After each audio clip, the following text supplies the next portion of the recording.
We've worked long enough so that we kind of get what each other already means. Like I can describe a section saying, hey, I think it would work if we did this, and Sandy will immediately say, oh, okay, I got it. And it's just because of all those historical references to stuff that we've done in the past. And I think there's a certain amount of like respect, and let somebody alone while they're actually doing the writing. Before the writing starts, and we talk as much as we possibly can, and then it's like, okay, I'm ready to write. So a lot of the backstory is where a lot of the time takes. You know what I mean? Like, you got to think about it, and you got to really get it straight in your mind about what's going to happen here. And I'll usually draw out some kind of timeline from a form standpoint, and then Sandy will see that and analyze it, and then she'll say, well, what about here? And she'll just sort of like tear that apart a little bit and sort of like alter it and change it. And that's in addition to the design team that we have. But when it comes to the actual pen to paper kind of thing, then it's like, just leave me alone and let me do this. So I have to set some pretty clear parameters. It's funny, I do the same thing when I'm writing, or like Paul will say, all right, we've got 45 seconds and that's this many measure, I'll figure out how many measures at that tempo, and I'll get my form all set up. It's like I need those, and just actually putting the notes on the page. It'll be like, okay, I have 1 hour before I have to pick up Claire. I have to get from here to here. And I've been riding that wave for probably like since Colin was a baby. So it's been about 18 years of that kind of crisis writing, just during during the time I have. But we know that the crisis writing is coming. So it's not like a mystery. And the kids all know it's coming too. And so we carve out, like, if I have to do something, it's like, I got to get something done. Sandy will take all the kids and we'll go on a road trip. Yeah. We'll go do something, and vice versa. If Sandy's got to go, I'll take over completely, and then just allow that other person to have that freedom to do that. So you're answering some of the questions I had about how do you do this with the family. So you're into that explanation, which I really appreciate. Sandy, are you writing by hand at Starbucks, or are you taking a computer? Like, I'm trying to imagine what this looks like, because I have a keyboard and I don't know what to use. My keyboard is actually right over here. I had to clean up my area to fit Paul over here. Yeah, I travel. I have this, and then and I have a laptop. Hey everybody, this is Tim Hinton, the Beast of the Marching Arts, and I am been looking forward to this conversation for a very long time. I'm here with Paul and Sandi Rennick. How are you guys doing? Good to see you, Tim. Hi, Tim. Thank you for stopping your very busy lives to talk with me tonight. I'm really everybody, we're just going to talk about not only how do they do the work and how they work together and some drummy stuff, but also I just want to talk to them about how they balance their life with all this very complicated drum corps and work in college. And like, you guys are busy and you have a family. Like, this is all very interesting to me. The first thing I want to ask you is, how are you guys doing? How's life? Good. Busy. We're good. Yeah. School's off and running, and it's the usual chaos. Absolutely. And I should say, of course, speaking of drum corps, another phenomenal, incredible, interesting, exciting, fun season that you guys did such great work. So congratulations. Thank you. Thank you. Yeah. One of my favorites, I think, for sure. Oh, really? Tell me why. I think that these last couple of years, especially, have felt really, maybe a little more special, just because we were coming off of 23 and not coming out. So that feeling of, just being, the feeling of gratitude to get to do the activity to begin with. But, I feel like we've, especially in these last couple of years, just, it's like almost like music that I've loved, that I never thought we would ever do on the field. Like, we've had that kind of challenge put to us, and just the team is phenomenal, and just super proud of the members and the team, and it's just it was awesome. I remember seeing the very first run through, the one up in Idaho, and I was the first time I was seeing it live, and it was just absolutely blew me away. So that's always a good feeling. Gosh, I know. And you're thinking like, wow, here I am, and I'm getting to do this, and look at these kids out here who are so ridiculous. Like, amazing. it's very exciting, and we'll talk more about that when we get into sort of the process stuff. But I do, I am so appreciative that you guys are often part of this. I get to talk to drum corps people and staff members and designers and everybody during the summer, and whenever the Santa Clara crowd is on the screen, and I'm just like, oh my God, look at all these really ridiculous, famous, talented people, and like I'm getting to sit here and talk to them. Like I just feel like a kid in a candy store. I guess it's quite the crowd. This show this year was probably, I mean, I think it's a fair statement to say the reaction of kind of the elder statesmen of the judging community and the people we know and respect kind of really went out of their way to talk about this show. You know what I mean? And that I don't know if that's really happened as much before. And I just thought it was fantastic. We loved it. I never got tired of the show. And like Sandy was saying, I think that the older we get, the more brave we are in terms of doing music that we otherwise wouldn't consider. We did, and every one of these pieces that we did in the show has like a personal connection to us. We're doing a clinic at PASIC, and the clinic will basically be talking through the show and playing the show for everyone.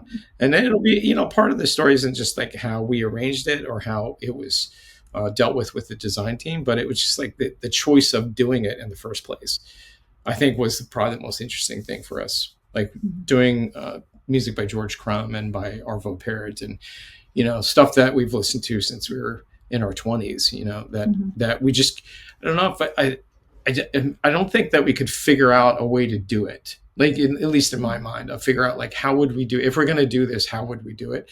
And I think drum corps has evolved to a place where I was talking to Evan Van Doren yesterday on a design call, and it was like back I'd say in the 90s, we used to like look for music that would work from beginning to end, like a chart, you know what I mean? That you would play the whole chart. Yeah. And nowadays that's rarely, if ever, the case. It's always just moments that we're getting from music and putting them together with other things that pair up with it, Yeah, so the process of putting the shows together is really different, and that's why there could be such a list of the songs that are being performed, right? They're part of the show. But I love that you just talked about this, because I think, well, certainly the activity, as you just mentioned, has more tools in the tool belt than we used to, right? So there's more ways of figuring out how to use that song that you never imagined you could. But I love that you said something that really resonated with me, which is the older I get and the more I do it, I'll just speak for me, like the more I feel like, well, I can figure out how to do that. Like there was a day when I was like, well, I can't do that song, right?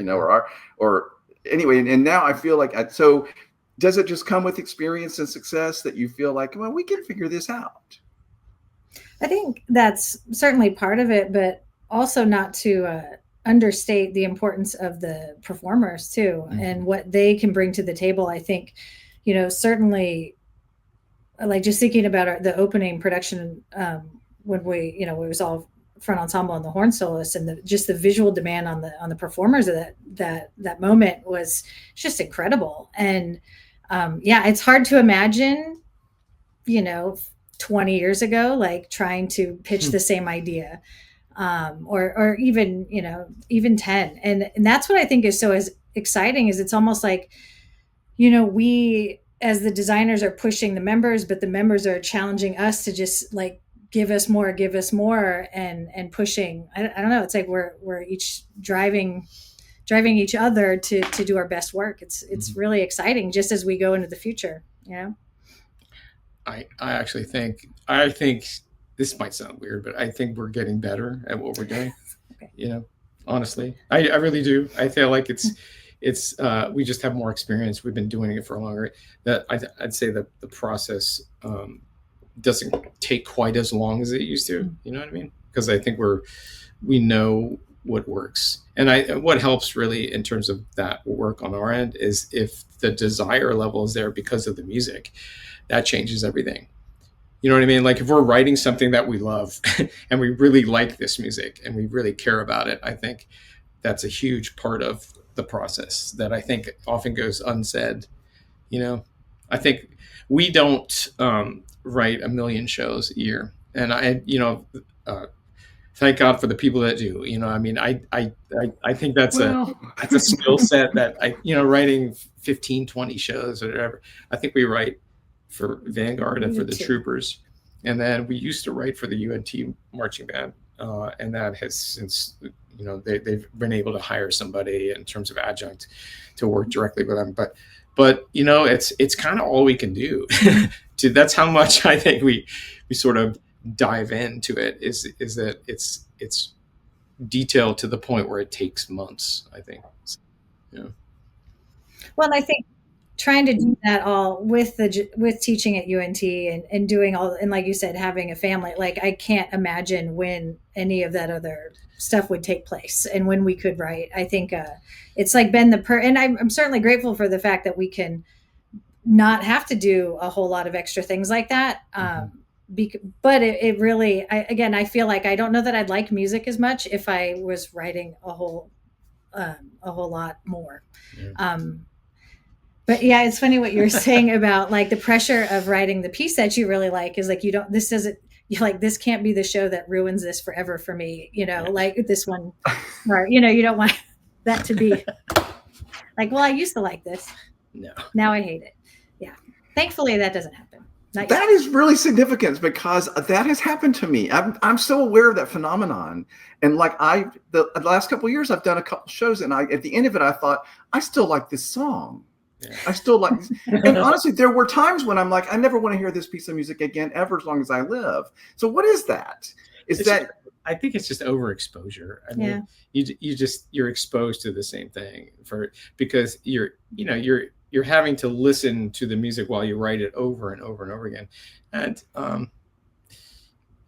just think that's basically it. I don't think you can immerse yourself in that world forever and not be affected by it. So we tend to, I don't know, have a pretty well-rounded life. It's not all work all the time, kind of thing. So. Which is definitely one of the things I wanted to talk about. But before we get there, I think there's, what you said is true. I also think that it has to do with the quality of the music and the source that you're working with. Mm-hmm. And not getting, like, I did a show a couple of years ago of Stevie Wonder music, which was a big hit, right? But what I thought was so interesting was once I really started to study and listen to, oh man, what is that guitar player doing? Oh man, listen to what that set drummer's like, and the vocalist. Oh my God. Like, I got so into how virtuosic everybody on every, I mean, that's why Stevie Wonder music. But like, I was so impressed with it that I loved it more at the end than less, because I was like every background singer is like amazing and sings in exactly the right style, blending perfectly. And I was just so into like studying how brilliant it was. Right. The more you know, the more you like it. Right. Whereas, I've done some life in general. The more you know about something, the more. Well, right. And you also said something about thinking like you're getting better. And I mean, I love that Paul and Sandi Rennick are saying that, because it gives all of us hope. Like, even at this point in your career, after doing all these great things, you're still getting better. And that's, of course, the way it should be. We all want to continue to improve at our craft. Yeah. That's a good point. I didn't think about it. Honestly, we are. I do think that's true. We every time we do something, we try to improve, and try to, either by not repeating the past, or just trying to find new ways of doing things, taking a couple chances, doing some pieces that that aren't, they don't work on its surface like right away. You have to figure out how to make them work, and I think both of us find that to be really interesting. Just to make it work. Well, and since there might be some band directors watching, I want to highlight that you just said don't keep repeating what you've done in the past. I think that is brave and really hard for band directors, because band directors are under such pressure to be successful and produce something that's going to do well, and that their crowd would like, et cetera, that I find they really struggle with stretching and doing something that they don't know for sure will work. Mm-hmm. So do you want to speak to that a little bit more? Like, how do we tell them to be brave and take a chance when there's so much on the line? That's tough, I think. We just actually, we have a senior in her high school band program right now, and our son just graduated. It's so we see as dedicated pit crew members at every football game. Um, we we've spent a lot, several years now with just cheering from the sideline, and I don't know. I think in a lot of ways it's hard because we work with so many great people that do the really competitive band thing, but I just view it as such an important like social activity for my kids that I don't want that to be their only thing. And I love that they get to play soccer and run cross country because this is the time in their lives where they should be trying all the things. And it is hard when you see like, if parents maybe only understand if we are coming in fifth place instead of sixth place, or if we're only coming in, and it's an unenviable position, I think, for a director to be in, because you're trying to make everybody happy. You're asking for a lot of money and a lot of time from the families and the kids. It's probably really challenging to keep it all in perspective as far as what is the purpose of this program. Mm-hmm. Yeah. Teaching drum corps and seeing what we see in the high school band programs is, I don't want to say it's not even close, but it's pretty far away. Like what you were talking about, multitasking and organizing hundreds of kids and lots of equipment and constantly traveling and performing, and it's a lot to keep up with. I mean, they have two band directors and an assistant band director, and I sometimes I think that's kind of not enough because of just how many things need to happen. So I totally would understand why you would go for the safe bet for the show. I totally get that. You know what I mean? Because once you open a can of worms, if it doesn't work right away, then you have to have the rehearsal time to fix it and to actually make it happen. And, there's all sorts of limits on that rehearsal time. In Texas, at least. I don't know how it is elsewhere, but a lot of places. Well, and I think that's probably why teams are put in place as design teams that work with schools every year reliably, and that's probably, I would imagine, a good reason for those relationships, just because you go with people that you already trust, and know the program. But yeah, I can't. Again, we see all the things when we go up to on Saturday, and we see some of obviously some just really incredible programs that kids are putting out, and it is pretty amazing. But the advice as far as, for band directors, I mean, it all has to start with an idea. There has to be an image in your mind about what could this be? Like what haven't I seen, or what, and sometimes I think I used to do this when I was younger, which was not make the entire show totally progressive and innovative and just totally different and new, but just part of it. You know what I mean? Just have like a stable like production or two in there that is reliable and safe and entertaining and everyone likes it, and then just take it out a little bit for part of the show.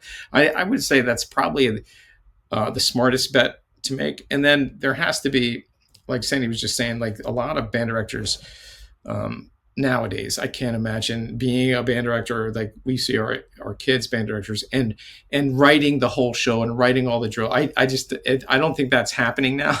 I think band directors are and I think the most important thing, I really do think, because you do see those relationships change. Like all of a sudden there's a whole new design staff for a place.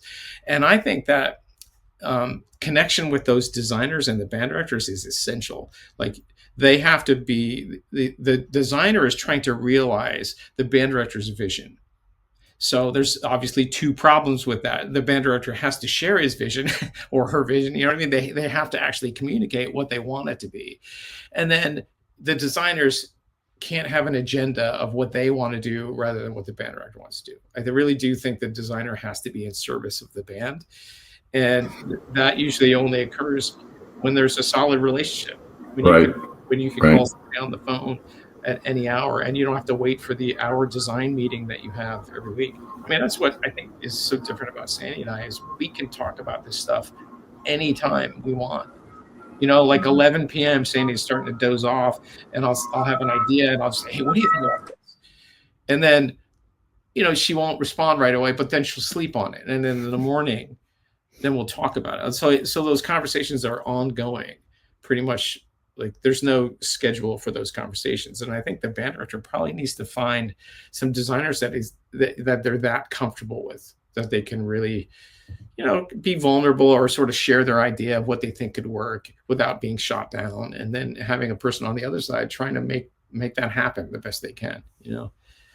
Even if it's a situation where we can't have the trumpets bounce on trampolines while they play their feature, but and have like a couple of alternatives. But what we could do, and have a couple of options, and then you could probably realize that vision. Yeah, and gain that level of trust. Yeah.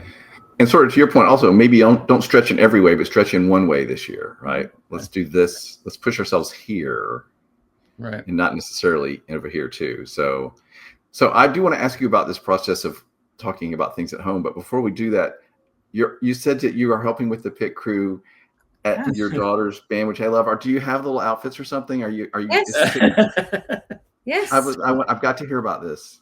Well, we actually just got shirts for this last thing, and yesterday. I think there's like racing wheels on the back on the marimba, and it says pit crew on the back. I will tell you, I don't want to jinx it because we're going into area where they advance to area. That's this next weekend.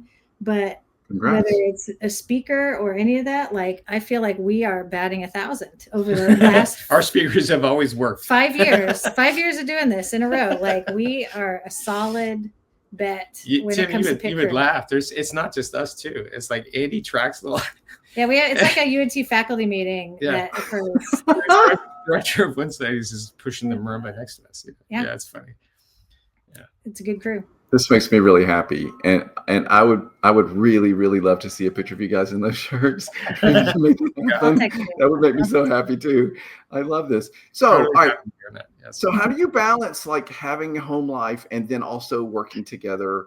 Because I do think like people, I have friends who work with their other half all the time, and I guess you have to have rules about. Like, do you have rules about when not to talk, or do you just inherently have a balance of, man, I don't want to talk about the show tonight? Like, how do you guys manage that? Or is it just you guys are so in sync that that's not an issue? We can have rules about this stuff. I never even knew that. I was going to say, Tim, be careful what you're saying here. What are you doing? I am so sorry. What have I done? I think we have a really healthy way of looking at music in general. I mean, drum corps, believe it or not, is not our only outlet musically, and I think that is also a very important point to make. True. If you're only doing that, then that is what the entirety of music is for you. And I think what is helpful is getting your inspiration from other places. Like other, I just have so many things on my mind about all that. But it's just like the answer to your question is no. There's no rules. There's no time to not talk about something. Talking about things is really, even if it's just a fragmented conversation that happens over a couple of days. And then I think there's one misconception about writing that we do. We have this desk here. Like we built our office, and we have like a tandem desk set up. We had big dreams about this desk. and I think it was initially, a lot of times we would work in an office at UNT, and Sandy would be at a separate desk, and I'd be at another one. We'd be working at the same time. I think that's very unlikely now. That does not happen the same way. I'm a serious night owl, and she is an early riser, and I think that we've worked long enough so that we kind of get what each other already means. Like I can describe a section saying, hey, I think it would work if we did this, and Sandy will immediately say, oh, okay, I got it. And and it's just because of all those historical references to stuff that we've done in the past. And I think there's a certain amount of like respect, and let somebody alone while they're actually doing the writing. Before the writing starts, and we talk as much as we possibly can. And then it's like, okay, I'm ready to write. So a lot of the backstory is where a lot of the time takes. You know what I mean? Like you got to think about it, and you got to really get it straight in your mind about what's going to happen here. And I'll usually draw out some kind of timeline from a form standpoint.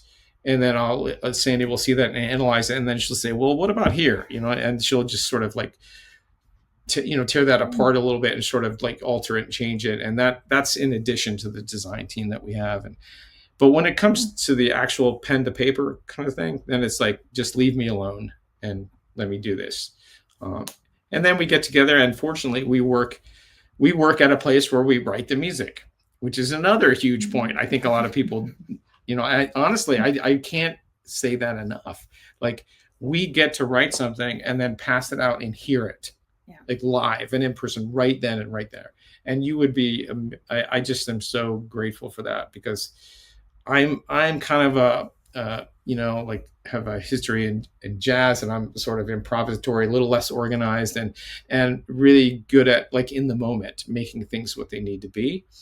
And Sandy's a theory genius, and just the ability to travel from completely unrelated productions and get, you know what I mean? Like, and create these fantastic harmonic bridges that get us to this magical place. And it's just all,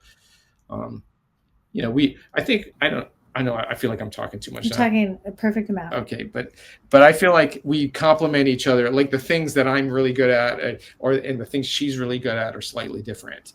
And I think that's a really healthy thing, I think. So. Yeah, I would say also, just like you, I think they all kind of go hand in hand too, as far as like the balancing of all of that. As we've had a family that's drastically altered how we do this, and it's had to.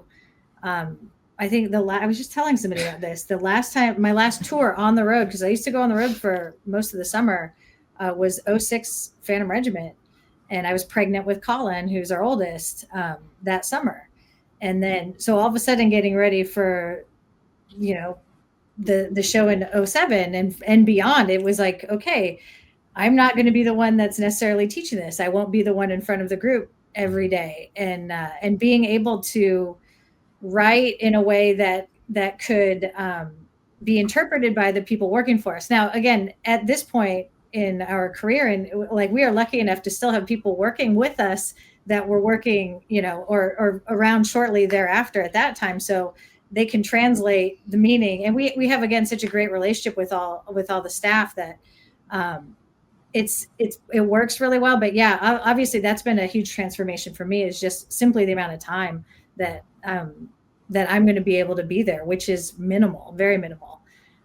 So what does that look like? Does that mean you have to write more things into the music than you would if you were going to be standing in front of them? I have to leave. Well, a lot of times I'd be like, oh, I can just tell them what we're going to do when I'm there at the rehearsal, or, oh, we'll just work all this out when we're standing there with the battery, or, oh, like, now it's a little, and there's still some of that a little bit, but yeah, Paul's not, I mean, if you've been to a camp like where we're at, or when we're learning, putting something together, we put it together all, like, the battery and the pit are together a lot. And I think we like hearing the music. I think that it's good for the members to hear how the music all fits together. And, that's when, Paul will say, okay, I need somebody to add this here. And then I needed, like, we're just filling up the score with a lot of red pen just to edit later. But it's very rarely. I think it would be totally different if I wasn't there. Don't you think? Like, well, yeah. Like we talk all the time on the phone. I mean, honestly, the moment we finish something, I can get on the phone and saying, hey, that works. That's really great. Mm-hmm. How about we make more of that later in this, you know what I mean? And this will be just on the phone directly at a rehearsal. And I think, I don't know if that relationship exists everywhere in terms of just, so she can write something, even if it's implied, like with a couple of words or whatever, and then I can take it to rehearsal and make it into what it should be. So I think that's a part of the process, No, I think that's really interesting. And of course, you've alluded to something that's really important that I certainly know, is that I have certain people I've worked with so long that there's a shorthand, right? And they can almost reading each other's mind kind of thing. Like, or, oh yeah, remember we did that over here in this show, and let's do something like that. And then, like, no. Yeah. And you don't have to stop and explain. And that's such a wonderful gift to have. And you guys, of course, have so many years now of sort of working symbiotically. We oftentimes will meet the group in the beginning of the year, and we'll just lay it all out and talk about life and talk about things. And this is some of my favorite times is talking to the group in the morning and the first thing. And I just think that we are so open with the process that we're You know what I mean? Like it's not like, how can I say this? Like by the end of a weekend camp, the a lot of the productions will go through a transformation from Friday night until Sunday afternoon, and then it'll go like a journey until we get to the end. And many times that is what it is, and we don't really have to change it very much because that process is so fluid. You know what I mean? Mm-hmm. But I But you're think, explaining it to them that this is going to be the process. This is the key. and we joke that we have two jobs. Our job is to write cool music, pick a cool show, and pick the right people. And I think that applies to the staff as well as it does to the students. I mean, we spend a lot of time just trying to get the right personalities there, so that you can work freely, like what you're describing about your friend. It's just like we are fortunate to have a bunch of those people around who all are working together, and so our like we obviously were a little bit older, so I feel like part of my job now has become to create an environment that everyone can thrive in. People can play at their best in this environment that we're going to create. And before, I think when we were younger, it was just all about teaching notes and teaching the music and getting them to play well. But now it's more of a holistic sort of, Gosh, Paul, that learning. is so wonderful. I mean, I've had this conversation recently with someone about how I was in certain groups where someone was a screamer and they were yelling and intimidating, and I couldn't even play my best, nowhere near, right? And so not only are you picking the right people and you're creating an environment where they're comfortable, but I love that you're talking about explaining to them, okay, this is how our process works. The show's going to keep changing. We're going to be exploring, and like you bring them into this exciting journey by being honest about it and explaining it to them. I don't think people always take enough time to do that. Yeah, you think it's like a big race to the finish. We're so worried about getting it out there, but I think we're definitely worried about getting it out there right the first time. Again, once we do it, once we sign off and we finish that rehearsal, it's like that's what it needs to be. And it's surprising to me, even to this day, how little it changes after that. Because you took the time in the process to figure it out.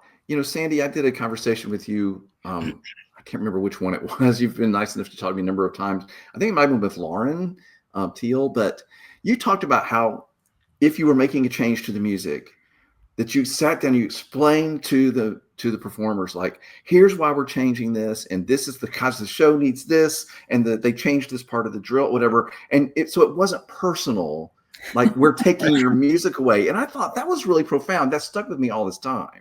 Yeah. Well, we joke about that still with the members, like we're the only ones allowed to be emotionally attached to anything. And so, or a lot of times I'll just say, arranger error, I need this to be somewhere else. But yeah, I think a lot of the students, I don't know, maybe that they have a different idea, especially if they come from they have different experiences in other places where they maybe aren't.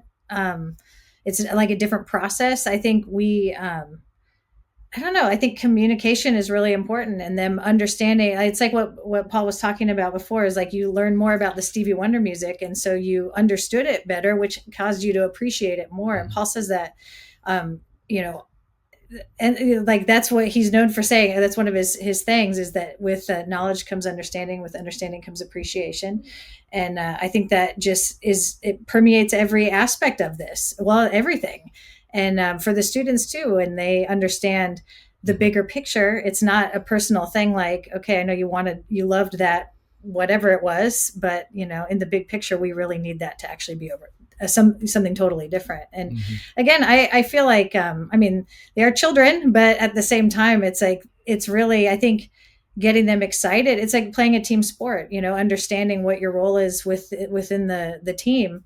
I think that's one thing that's been really great, I think, about our groups, is that feeling of the we before me mentality that I think we really try to put there. And that goes with the staff as well. And, it just kind of becomes about us, the collective us, and from top to bottom, even from the construction. That's, when you say like the light bulb goes off in the student, a lot of times that light bulb isn't just like they can figure out how to play the part.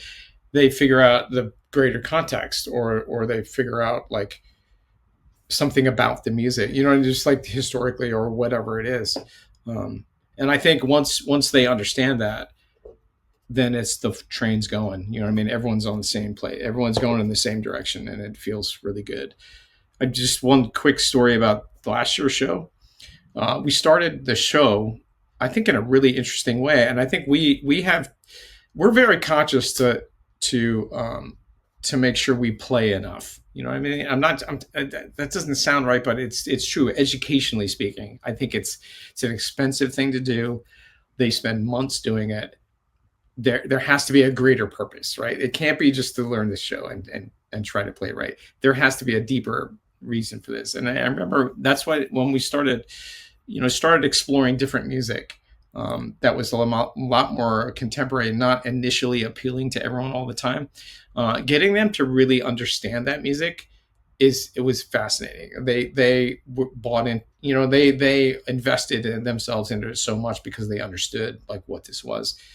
And we opened the show with a combination of tunes that I never actually would think would work, but I think Evan it was more about like Evan Van Doren, the brass arranger, is a good friend. I think we are extremely lucky to be part of the design team we are, because we just get along so well. I mean, I had a design meeting yesterday with the music guys, and it was just like friends. You know what I mean? It was really, really comfortable. And so I was doing a faculty recital. I would have played this piece for flute and 3 percussionists, amplified flute, and it's George Crumb's. It's called "The Idol of the Misbegotten." And for anyone that's ever played that piece in the audience, one of the most memorable things about the whole piece is the beginning. Like there's an initial statement, and then it just boils down to the quietest moment you ever heard, like on stage. And I think the last time we played it, I physically heard people breathing in the audience. And it was such an effect. I thought, wow. And in the moment on stage, I thought, that's effect. That really is effective. And so we took that piece, just the inspiration of the piece, not the piece itself. And then we combined it with a piece by Arvo Pärt called Fretras, which is his probably most famous work, or at least the most arranged and redone pieces. And it's just never, I mean, it's one of the top 3 things I've ever heard in my life. Mm-hmm. And so much so that I never even tried to do it. I don't think we ever would touch it, you know what I mean? But then it was like that moment, the serenity of that moment in terms of how quiet it was and how beautiful, and the space around it. Then we just laid down the first 4 chords of Fretras. And that whole beginning of the show, that moment, really, you could hear a pin drop. And it was like, that effect was recreated by combining those 2 elements together and creating it. And that led Mike Gaines to suggesting like a developmental piece that involved the bass drummers, visually and everything. And so as a design team, we're all sort of working together, and everyone feels totally free to chime in and say, well, what if we did this? Or, and it's just totally supportive. It's fantastic. So. And really brave. And I mean, I guess we all think, well, they can be extra brave when they're at Santa Clara with all those students and all those brilliant people, but still, you guys are putting it on the line every time. You know what I mean? Like we're all leaning in. Well, what are Paul and Sandy doing this time? And can they do that again? Like, I know you're probably past worrying about that now. You're just like trying to have fun, make great shows. Like, I understand that you're probably not in the thick of all that, but I don't know. I think a lot of pressure. Yeah, I think that for us, again, like with this team, it's really inspiring, I think still. And I don't know, it's exciting. I'm excited for this next year. It's hard to imagine. This is, I'm trying to math real fast. I think this is our 28th show together. Seriously? 28, maybe. I don't know. Maybe 8th show together. But I think it's more like 28th, and it's kind of crazy. But yeah, it really feels like, especially with the team in place and the people we work with, it doesn't feel like that. It's just exciting. Like, again, I loved the Kendrick Lamar stuff in 24, and I loved what we were doing last year. And I'm just really excited. I I just believe in what we do so much. I think one thing that doesn't change, we were talking about this actually a couple of days ago, is, like, I think one thing that, regardless of where we've worked at or who else we've been working with and all that, like our musical values and like things that we believe in and things that we think are important, I think those we've always really kind of held true to that. And so I feel like we will, I don't know, that's why it always just is like new and exciting. And I think we're always just looking at the next, like, what's the next one? Like, okay, I'm really proud of that. And now let's keep moving forward. Yeah. It's a dangerous thing when if you have any success for any group. This is for the band, the theoretical band directors listening to now. It's difficult when you have success to not try to repeat that success. It really is. It's a total challenge to not just fall into that gap. So I think we, as a team, we purposely try not to. We purposely will like write down the things that we did that were really successful and that we don't want to repeat again. And sometimes it's tough, man, because those things really worked. And it's like, but years later, you can pick from that tree a little bit, and then it'll be different. It'll be slightly different because of time. Well, and as Sandi said, there's also core principles and values and approaches to teaching and writing that are core things that aren't going to change. And that's sort of where you hang your hat, right? Like, okay, so we're not going to use that particular effect, but we're still going to write this way. We're still going to give this kind of experience to the students. We're still going to talk to them in a certain way and treat them a certain way. Those things, I think, are really key to who you both are, and how successful you've been. Wow. Thanks. Thank you. Did you say that you have one big long desk that you? Yeah. I'm jumping back, but like, did you have one desk that you set together? So it's a long desk with like a it looks like a big oversized T. We had high hopes. Side desk that splits it. Yeah, before the kids had to actually attend school, I could stay up as late as I wanted to, and then now.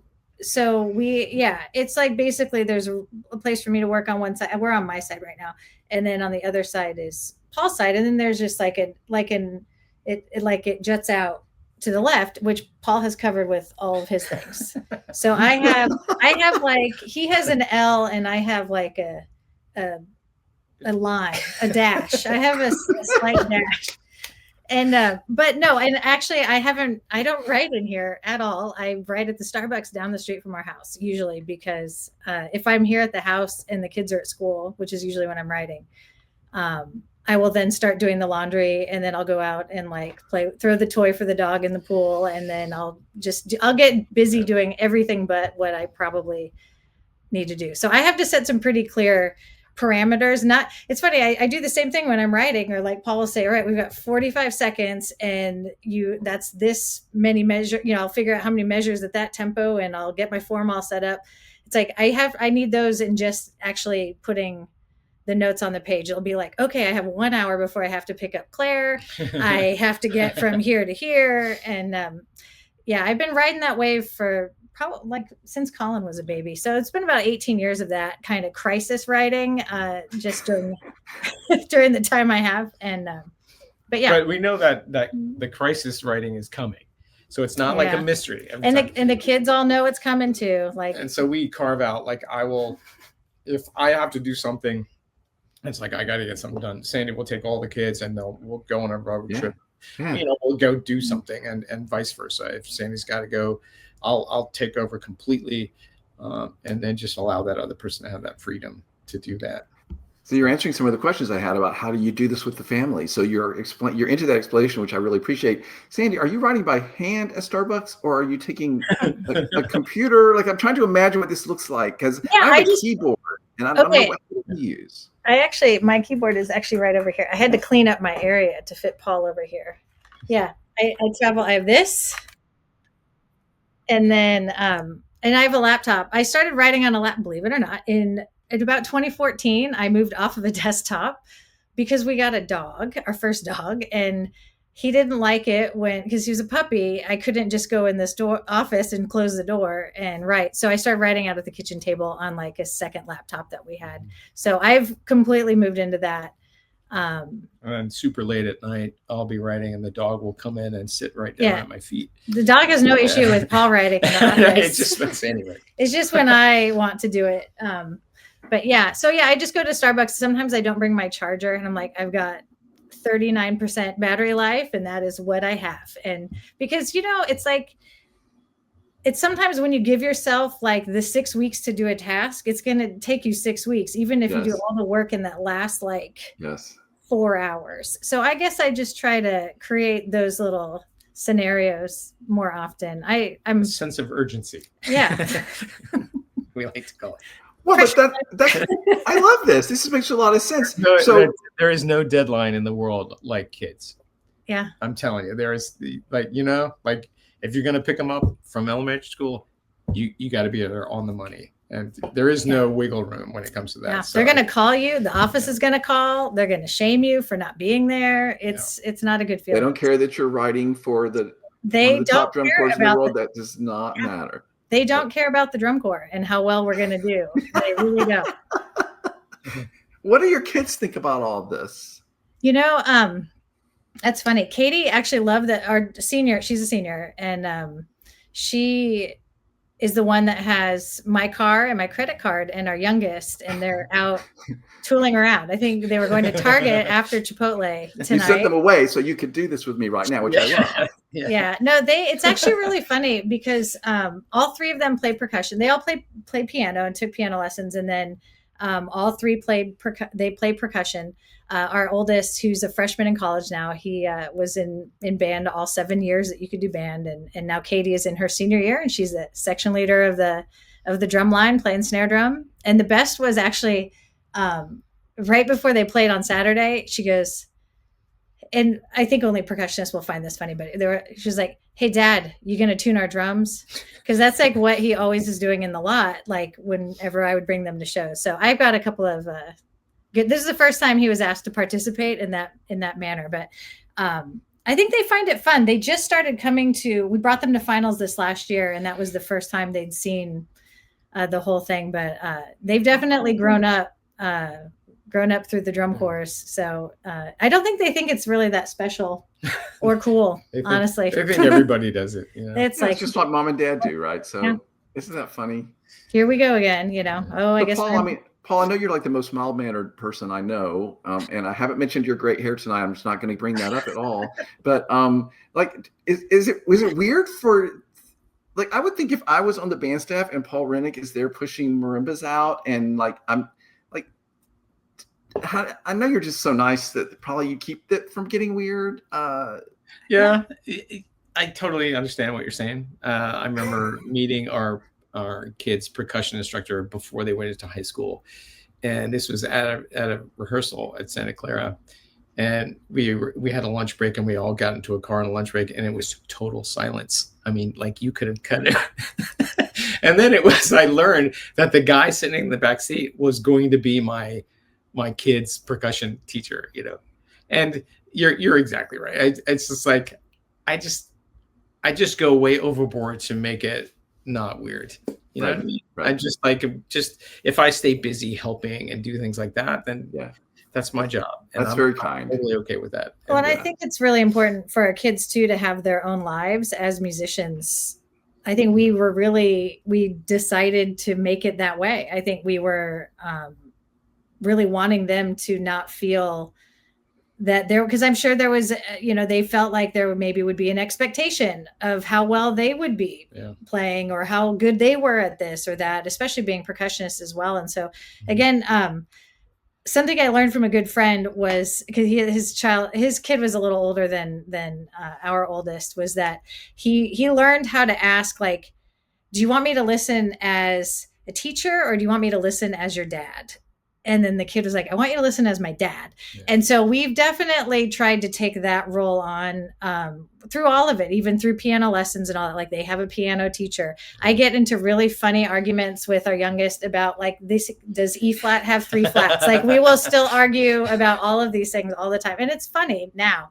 But yeah, I feel again, setting those boundaries, I think it's been really important for the kids. Even Katie asking him to tune the drums, that's, there were a few years ago when Yeah, for whatever reason, there was a scheduling issue and they didn't have an instructor for a summer camp. And I would say, can I please just come? Can we just go in? Like, can we just come spend the day with you guys? We'll help out. And, you know, at that time they were like, do not even think about getting out of this car and going inside. Totally. It's like, okay, don't embarrass us. Yeah. Like we'll leave it up to you. And, but man, yeah, we are so into it. We are into it because we love watching them. It's such a gift that we get to see them do something that they care about. I mean, we go to the away football games. We go to all the things because it's just such a blip in their lives that we get to, you know, just get to see this for this. There's such a short period of time. So bottom line, we're their parents and not their music teachers. So we don't make it weird with the band directors. We're just going to be geeking out over our kids, taking pictures. So. Well, I love that. And like, you're so clear on this is the hat I'm wearing tonight. Yeah. And then you're such just nice people that like you have a way of putting everybody at ease and making it all okay. And I love that. But the idea that you're so aware of how important this moment is and how you want to be there for your student and your kid in the right way. And like you're happy to wear the band mom hat. Like that's so great because that's the way it should be. Like this makes me really happy. And I knew that, but I wanted to hear you say it. Well, they don't. How do I say Every that? time that we've seen a student who is essentially being taught by their parent musically, I don't know if it's worked out. You know what I mean? Like it's easy to derail the thing and say the wrong thing or whatever. So we just like Sandy was saying, we have music teachers for them. You know. Well, and I think it's probably hard to separate as musicians. Like you feel like there's a pressure, like what does that say about us if you can't like make all state or you don't know all the 4-mallet solos that have ever been written? It's like, I honestly don't know that any of my kids know how to hold 4 mallets. I'm happy to help them if they ever want to learn or, you know, Paul, like what it's like, that is, I want them to just, you know, when they need us, it's like they need mom and dad. They don't need, you know. Yeah. And then when they do finally ask a question like, can you tune my drum or then we're like, yes. or can I, you know, can I play this for you or something? Then it's a big victory and it's like it's all positive after that. So, yeah. I love that. That makes me so happy to hear you say all that. And I love that you're focusing on this is my kid and they are who they are and I'm going to let them explore and grow and be who they are and like you're not forcing anything. And that's just great parenting. And I feel like a lot of parents can't do that. Like they're so helicopter and you have to be this thing that I'm imagining you will be. And I don't think that ever works. Yeah, I'm not a parent, but this is my theory. No, you're exactly right on. Yes. It's like we're surfing. You know what I mean? We got to stay on the board no matter what. So. Well, you know, when I was first talking with you guys about setting up a date to have this conversation, and again, I so appreciate you doing this. Like you had mentioned, we're taking Colin to college, and I had a little bit of a freak out, a personal freak out because I was like, now wait a minute. When I remember first starting to talk to you guys, it's been a long time now because I've been doing this a long time, but I was like, I think he was like, yeah, you know, so it's weird for me when time. So I guess you're always aware of this too. Like you just said it, Sandy, like it flies by. Yeah. You know, one person that is like firsthand is Tony DiCarlo.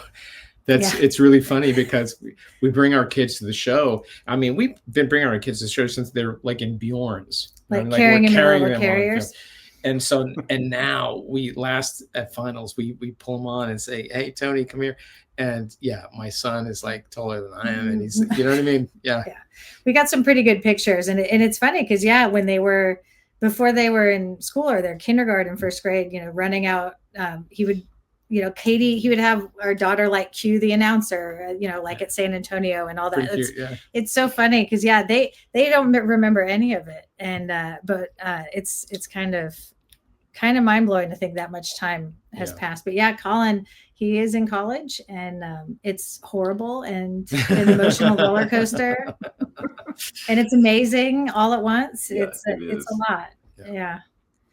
So. Well, I just think you're two of the nicest people I've ever met. And so that everything you've explained tonight, like, makes perfect sense to me because you feel like you have this balance and that's sort of how you are, like you don't stand in front of the kids and scream and get intense. Like you're like, well, let's make music, right? And I feel like that's sort of how you approach everything. And I think this is so healthy. And so I'm happy to share this because I want everybody to be inspired to try to, just like focus on the important things and take care of your kids. And I don't know, it's all very nice to me. It's nice. I'm sure we don't have much time, but that opens a whole can of worms about teaching techniques and like how you teach and the words you choose to use for your students. And, Oh yeah. And it's funny, we've talked many times about if a teacher says something that's really personal and cutting and not nice, and they're digging on I've talked to a million people and it's hard to forget that. You know what I mean? People remember that moment forever. But then the positive, all of that stuff tends to go away. So you have to fill that bucket a lot more because they'll never forget a bad word. But, you can outnumber that with positive. Tell them what you want them to do rather than yell at them for what they just did wrong. So we kind of create. That's what I meant about like creating an environment. And we teach the same way in terms of that. So. Yeah. Well, and I have to say, I've said this to you before, but I don't know why I'm throwing this in at the very end, but my all-time favorite drum corps front ensemble break is Castle on a Cloud. And I'm never, ever going to get over that. Like that just still to this day, I get emotional just thinking about it because I just thought it was so wonderful. So I want to thank you for giving me that moment in my musical career because that when you was always say such nice things about that. I actually still remember running into you. It was like at Lucas Oil, right? Late at night. Yeah. It was after the show. And first time I met you guys, I think, in person. And Claire, who is a 7th grader, she was probably in the stroller because she would have been a baby still, so we would have taken her to finals. It's like she was still like she'd stay where you put her. But so I'm sure we had her, but that's what 2013 says to me is that was the year she was born. And but yeah, wow. It's funny. Paul always likes to remember. He knows exactly what I'm about to say, which is for a long time. I don't think it's necessarily this way anymore. Our process usually was Paul would tell me his idea for something. I would tell him what a terrible idea that was and how that would then never work.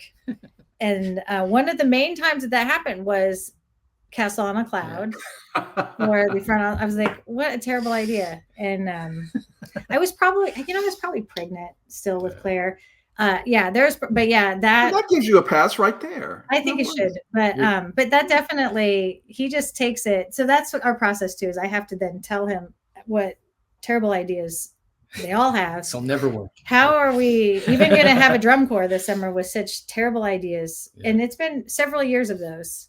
But they all turn out okay. They all seem to work. So then I go, you know what? That's the problem now, Tim, is in like 24 and 25, like I was totally into the shows. And then I was like, well, if what Sandy does this likes say? It, then look out. I like this. And I think this is a great idea. We should do this. Does this mean, it's not going to work? I remember in 2013, we had decided to do Les Mis as a second choice. Is that right? To the show. Like it wasn't the original idea of the show. And then something didn't pan out. I think we started arranging some things and it wasn't going to work or whatever. And then we just decided like, you know what, like Les Mis probably could be done again in a different way. We have a different way of thinking about it. And then we were sitting around and going, well, I guess if we're going to do Les Mis, I guess we better see the movie. Yeah, we went and saw the movie. And that's when, and totally, I'm guilty of not being able to enjoy anything anymore. Just like I analyzed the whole soundtrack and everything, and then heard Castle on the Cloud, and I thought, wow, that's perfect. And I kind of knew what Sandy could do with that. You know what I mean? Like I knew that was right up the wheelhouse. That was perfectly. And then when she resisted and said how bad it was, then I knew I was onto something. Yeah, I have this knack for loving like these little unimportant songs in musicals that I think are just brilliant moments that people don't notice. And that is my favorite part of Les Mis is when that little girl sings that song. And I've always thought, this is so brilliant. Like, who thought of this? I think does it open the second act? Am I right? It gets to such an intimate moment. Yeah, it's just wonderful. That intimacy is honestly what the front ensemble sort of needs. You need that sort of Yeah. sheltered sort of piece or whatever, so that they're not trying to compete with the volume level of the core. Right. Yeah. It's like the friendly hug of the activity. Right. Well, all right. I've kept you longer than I even meant to. You guys are just wonderful. Thank you for stopping to do this. I do think I'm like such huge fans of everything you do and the fact that you have this wonderful balanced life. You're taking care of your kids. And thank you for giving us wonderful musical moments over and over and over. And of course, those students that are having those great, great experiences and all the things you do. Thank you for that too. Anything you want to say as we're hanging up here and finishing? Thank you so much, Tim. It's always great to talk to you. Yeah. Thank you. This was so much fun. Thank you, guys. Thanks everybody for watching. Appreciate it very much.